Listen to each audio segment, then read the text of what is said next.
Hi, and welcome to another interview here from Gun.io. I get to talk to a lot of different people about a lot of different topics. And today I'm talking with my old friend, Mr. Josh Butch. You're not old, I'm old, but we've known each other a while.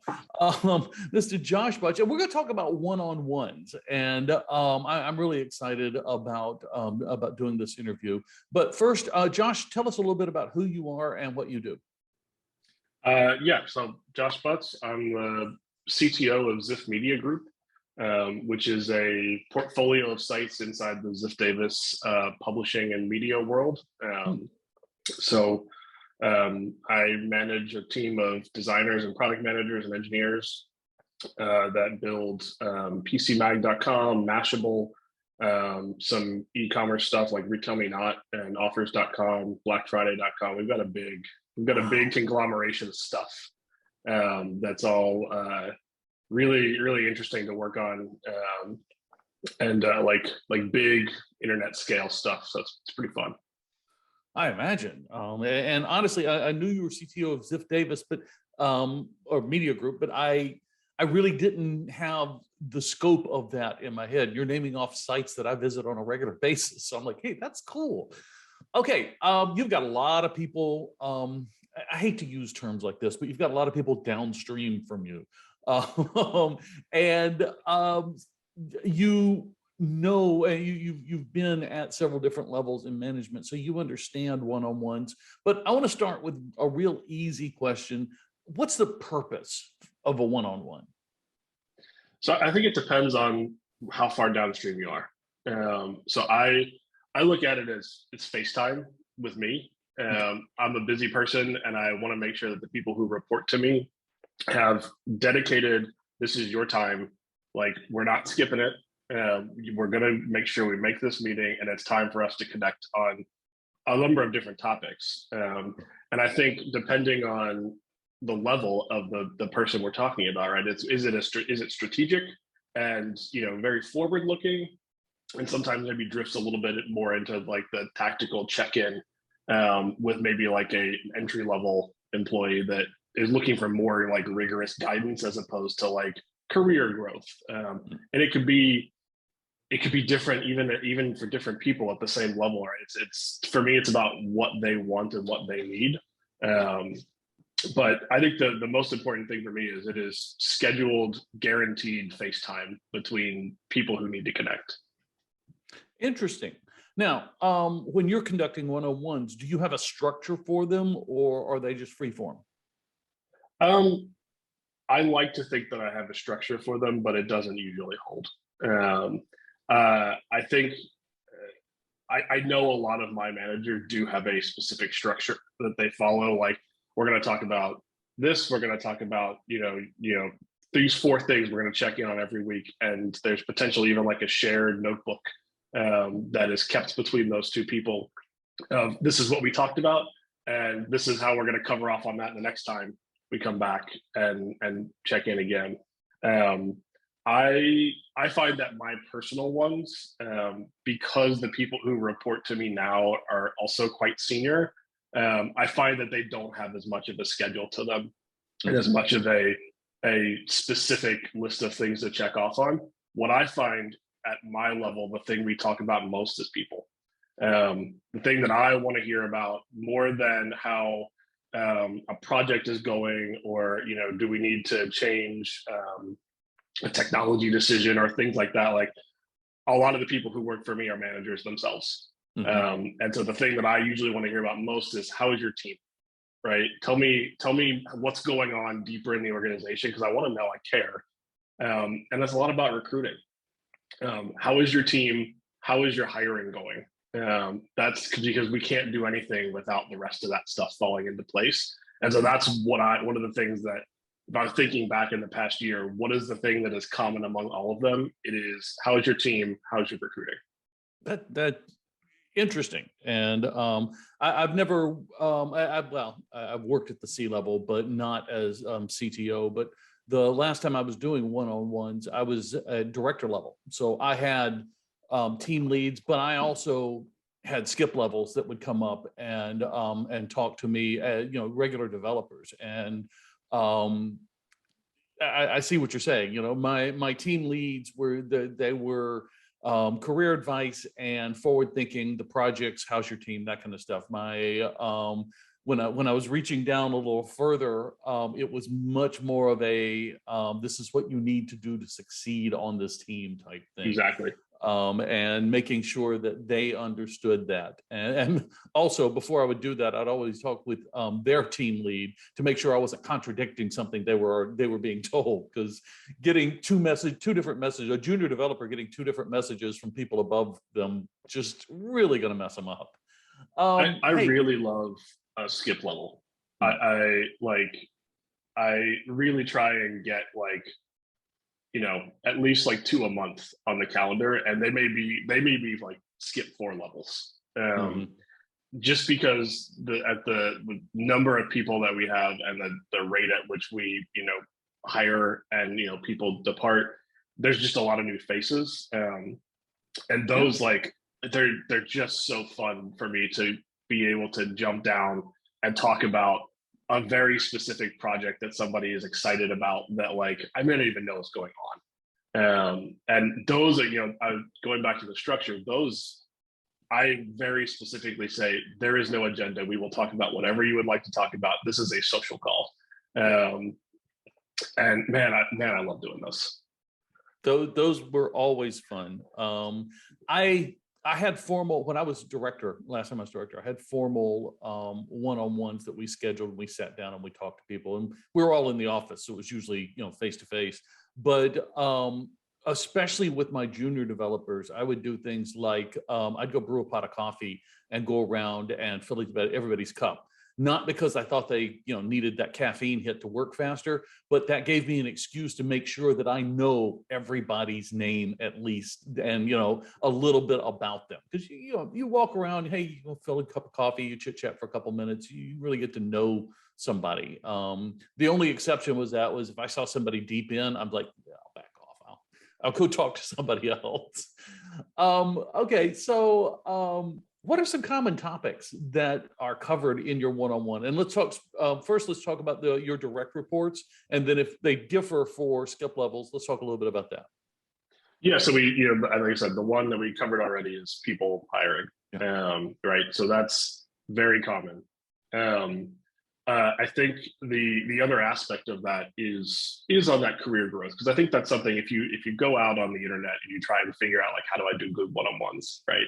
Everybody's going to tell you like you really got to be talking about career growth and opportunity for the people that report to you.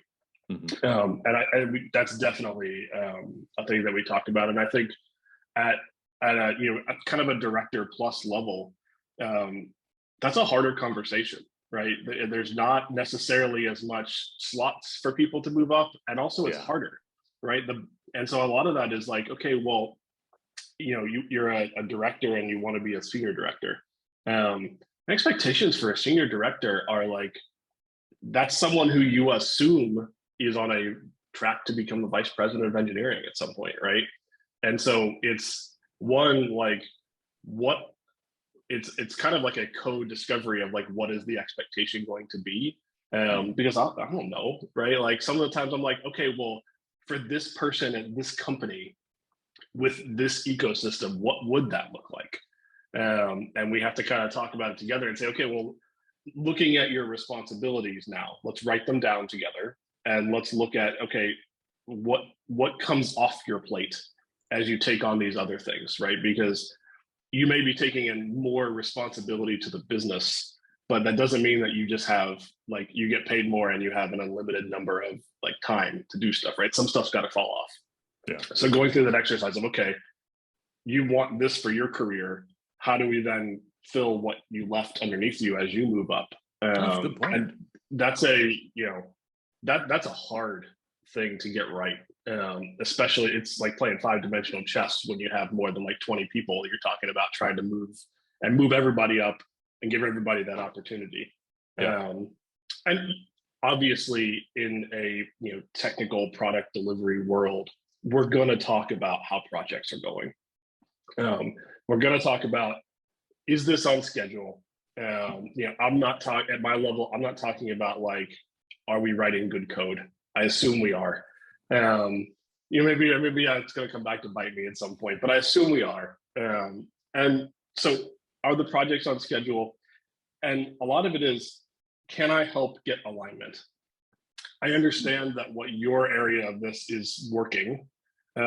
Do we need, in your opinion, to get together with other people? And can I help facilitate that to make sure that when you get to the end of your project and you and I are in alignment and everything's going great, that the other 4 people who are your peers agree and are at the same level, right? And they know that, are you blocked on anything? Is there something, the other thing that I see a lot that we talk about is, hey, I'm seeing something outside of our organization that we should talk about. I have like a VP of engineering that reports to me, right? And so we may talk about like, hey, what he's seeing in his daily work is I'm seeing something we need to address on the sales team, right? Like, and he's like, you're not in that workflow, but I am, and I think you should be aware of it so that we can go figure out, like, I'm seeing this problem get solved 7 times in a row instead of giving one solution and like repeating it, right? And so that's a lot of my direct report's ability to give me that visibility. Oh, cool. So that then I can say, okay, now I can have the full picture at the top of the list and say, great, we need to get this, and this aligned, and we need to get in a room, and now we need to go solve that problem. As opposed to, there's just, when you get to a point, there's so much stuff going on, it's impossible to kind of command and control your way out of that problem. Well, and you've touched on something twice that I want to comment on. You said that you can't do command and control all the way down, and second, that it's not. I don't want to say your responsibility, but you've delegated the responsibility of making sure that you've got good code to those down who are closer to actually writing the code. And that goes back to, I think it was Steve Jobs that famously said, hire good people and get out of their way. I'd be worried if you were auditing code at your level, because that means you have no trust in the people below you. So how should an employee approach a one-on-one? Do managers make sure that this is not seen as a disciplinary session or what? I hope that no one who works for me has ever thought of it that way. I'm not going to say it's never happened, but I would hope that people don't think of it that way. What I want really most in the world is for people to be able to feel like it is their time. Like, listen, I got X number of hours in the week. Half an hour of this every week is for you. And we can talk about, as long as it's useful, we can talk about whatever you want, right? I think the best possible way that works is for the employees to be able to bring the agenda of, hey, this is what I would like your help with. This is what I would like your opinion on. And then, we can talk about that stuff. I feel like if employees are relying on their manager to set the agenda every single time for that, or like, hey, we just set this agenda, we never talk about anything that's not these 4 things, it turns into a status check-in, and those just aren't super useful. And I think that's where you get into that, like, I was gonna take the day off, but like I got my one-on-one and I gotta make sure I got my notes updated, and like it becomes a chore as opposed to like, oh, I'm looking forward to this conversation. You're not going to get that every time, but I think that's where I'm a big fan of, like, the concept of managing up, and so that's like an opportunity for you, a person who is doing the work and probably knows better than anyone else what your boss needs to know, to bring that conversation to your one-on-one and say, hey, here's how things are going. Here's what you should be aware of. Here's what I'd like your help with. At a certain scale, you get to a point where people, like the management, is never going to know every right question to ask, and everything, because they've got a lot of stuff and they've got a lot of scope that they're dealing with, and they're not in writing code and solving the problems every day. So that's an opportunity for you to manage up, which I'm a huge fan of. I just finished a 2-year contract with a company, and the technical manager on our team was the one responsible for doing the one-on-ones, and he and I would do them. And I know I was his nightmare, because he would we would connect, do a little small talk. You know, he had just had a son, so I'd ask him about his son, and he'd say, "Hey, how are things going?" I said, "Fine." You know, any blockers? Nope. Anything I need to know about? Nope. And that was it. But I was a contractor. I wasn't there to advance my career. I had no career goals there other than to make sure I was still there next month. And, you know, my job was to pull a ticket, work a ticket, you know? So I know he dreaded seeing mine because it had to have been like just pulling things out of me every time. But he was very good about it, right up there until the end, because he used the 101s to let me know that my contract had been canceled. So I wouldn't have done that, but I'm not dissing on him. I have great respect for this man. He really, for 2 years, even though he wasn't supposed to mentor me or anything, he really mentored me and helped me move forward. So Yeah. if you don't have an agenda, what do you expect the takeaways to be? What if I'm your direct report? What do you expect me to come out of a one-on-one with? Am I just supposed to get a warm fuzzy, or do I have action items, or what? If I was going to sum it down to a word, it would be clarity. Oh, that's good. What I would, if especially when there's not an agenda, right? What I'm hoping you get out of that is something was unclear or misaligned, or it wasn't going the way you expected, or you just didn't know, right? Like, I don't know how we should approach this. And if I can give you nothing, it's kind of like going to a tech conference. Like, if I go there and I spend 3 days and I come away with one thing, I'm happy. And so if I would look at a one-on-one as the same thing, right? Like, yeah, we may talk about some status, we may talk about some people and some team, and the answer, like you said, maybe it's fine. And we don't need to talk about that more. But I really hopefully there's like one thing where it's like, hey, I'm struggling with this, and I'm not asking for you to solve it for me. I'm just verbalizing that, like, hey, this is hard and we're struggling with it, and I'm not entirely sure what we're going to do, but we'll figure it out, right? That's a lot of what I get. Just so you know, we don't know the answer to this. We'll figure it out, but we don't know yet, right? It's like, cool, have you thought about X? And if I can give you that X, right? If I give you that, have you thought about thinking like this? And you could take that away and come back and be like, hey, yeah, that was actually it. Or, hey, yeah, like that was a dumb idea, but it did lead us to the correct one. If I can just give you one nugget in there somewhere, like, I'm happy. Yeah. And then everybody feels like, that they got something out of it, right? It's not like a chore. It's, I usually get a little piece of value out of this thing. I had a conversation with someone the other day. It was a recruiting thing, and it was not really getting any candidates. The candidates we're getting, like, they're just not what we thought. And I was like, okay, we'll change the job description. We can do that. Of course we can do that, right? But that was like, they're headed down this thing where just like brute force through the problem of like, I'm not getting the candidates I want. I don't think I'll be able to recruit like I thought we would. Change the job description, right? And that's like the one little thing, which is like, I didn't know I could do that. Mm-hmm. And so, like, if I can do that for somebody, like, then it makes it worth my while too. Hey, I'm going to throw you one that's not on the list. How do you handle the hard conversations? And let me set this scenario up. I've had situations where, as director, even though I loved my entire team, occasionally team members would disagree, or it's actually escalated to much more than just disagree. There's hurt feelings and stuff like that. Do you handle rectifying that in a one-on-one, or is that a different meeting?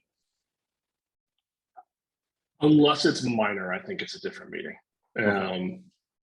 Couple reasons. One, exactly what you said, right? Which is, it shouldn't be a disciplinary conversation. And if it was to come to something major, like, hey, like, you're acting like a jerk and you need to stop it, or there's going to be consequences, right? Like, it's not a meeting I want to use your one-on-one for. And probably the biggest reason for that is because one-on-ones happen on a schedule, and if you have a problem like that, you got to address it immediately.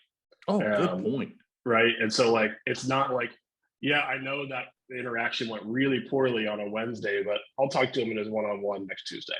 Right. Like, that's not a good way to deal with that. Yeah. But I think if it's like, hey, this isn't going well, like you told me this is going to be delivered on Wednesday for the last 3 Wednesdays, and what's wrong, right? And that's not necessarily a hard conversation, but it's like, hey, you're not quite meeting the expectations that we have or that you also told us to have. Yeah, maybe a one-on-one thing, because I view that as like a tell me, like that's a problem I can help solve. There's something going on there, and I can get involved and help solve it. When it is a harder conversation than that, I think you got to do it separate, and I think you got to do it quick. That's an excellent point. And I've had the word jerk float around in a one-on-one before, but it was usually because the employee was calling me a jerk. So, hey, before I go, last question I like to ask is, what didn't I ask that you think is important to people know about one-on-ones? So I think I looked at your list of questions and I was like, well, what else is in there? And I think it's in the same vein as that difficult conversation question, which is just a different meaning. One of the things that I really try and catch myself doing, because it feels natural, is you get into a one-on-one conversation with somebody and it's going places, right? Like you're like, yeah, let's talk about that, because I want to talk about that problem. Let's get into it. We got time. We got nothing else to talk about, right? And then now this one-on-one conversation, especially at the senior manager kind of up level, you start making decisions, and those are decisions that the two of you, you got it right, problem solved, decision made, but now there's 4 other people who need to know about that, and they weren't there and they don't have the context. Wow. And so whether they agree or not is a separate problem, but hey, we're doing X. Okay, well, why? When did we talk about that? Right. And and I especially think that happens in remote work. It's a big difference where that problem occurs and it's in my office, at the office, and we can be like, hey, you know what? I'm walking out of there hey, we really got to go. Let's just go get them right now and tell them. And we can talk about it. That instantaneous, let's just go get them and talk about it, is really hard to do digitally. Especially where it's they're gonna put time on their calendar, and it just feels like it's a different level of interruption. So I think that's one of the things that I try and be conscious of is let's make sure that one-on-one is about you, right? That we don't drift into making team or other decisions that now we really should have had that in a meeting with multiple people so that everybody had a chance to participate, and so that we don't have to then relitigate it and redecide it again. Excellent. Yeah, I had not even thought of that, but you're absolutely right. It's real easy to slip into that where we solve a problem and then we go tell everybody else, and without considering that other people might have, especially people that have a stake in it, might have a different opinion. So that's excellent advice. Hey, Josh, I want to thank you for taking time out of your vacation to talk with me today. It is always a pleasure to see you. I never get to see you at conferences anymore. You've gotten all CTO, and I guess y'all go to Hawaii or something and play golf. I know. No, I went to Longhorn PHP in Austin this past fall, and I hadn't been to a tech conference in probably 3 years, and man, it was fun. Yeah. I had so much fun. I got to get back to them. I'm looking forward to, according to the schedule, the Dutch PHP conference will be live in person in Amsterdam next year, and I'm going to be there. So I'm truly looking forward to that. Hey, thank you again for taking your time to talk with me. Audience, thank you for taking some time to be with us today. I hope you have learned something. And if you have, do me a favor, drop an email or a social media to Gun.io and let them know that you really like these. That way they let me keep doing them. Hey, thank you. We'll talk to y'all later. Bye-bye. Bye.